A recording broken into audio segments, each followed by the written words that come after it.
Inkundla kamantyi eRhawutini imnike ibheyili ye-R10,000 umulimo Maroohanye odume ngelika JUB-JUB emva kokubekwa amatyala amathathu okudlwengula, amabini okuzama, ukubulala, nelokubetha. Ityala limiselwe umhla wamashumi anesine ku-Agasti. Imvumi yomculo we-hip hop ekwangusaziwayo kamabonakude uMolemo JUB-JUB Maroohanye uvele enkundleni namhlanje emva kokuzinikela emapoliseni kwisikhululo saseBrixton eRhawutini njengoko bekukhutshwe ixwebhu eligunyazisa ukubanjwa kwakhe.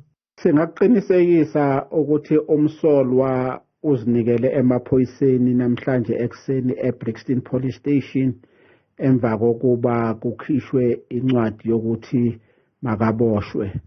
uJUB-JUB ubekwa amatyala okudlwengula, ukubetha nokuzama ukubulala. Inkundla imnike ibheyili yama-10,000 ze yambekela imiqathango yokuba angalityesheli ilizwe loMzantsi Afrika yaye anikezele ngeempepha zakhe zokukhenketha kwipolisa eliphanda ityala. Uphinde wayalelwa ukuba angaqhagamshelani namangqina. Ityala limiselwe umhla wama-24 ku-Agasti walo nyaka. Uvele ngaphambi kwenkantolo yaseJohannesburg ethweswa amacala amathathu wokuhlukumeza ngokwecansi, amabili wokuzama ukubulala nelilodwa lokushaya. Icala lakhe lihlehliselwe umhla ka-24 Agasti 2023 udedelwe ngebheyili engango-R10,000. Amagqwetha kaJUB-JUB athi liyelenqe nje eli lokungcolisa igama lakhe. Look, I believe we have everything to stand on because, like I'm saying, these are fabricated charges based on some form of recruitment of one another.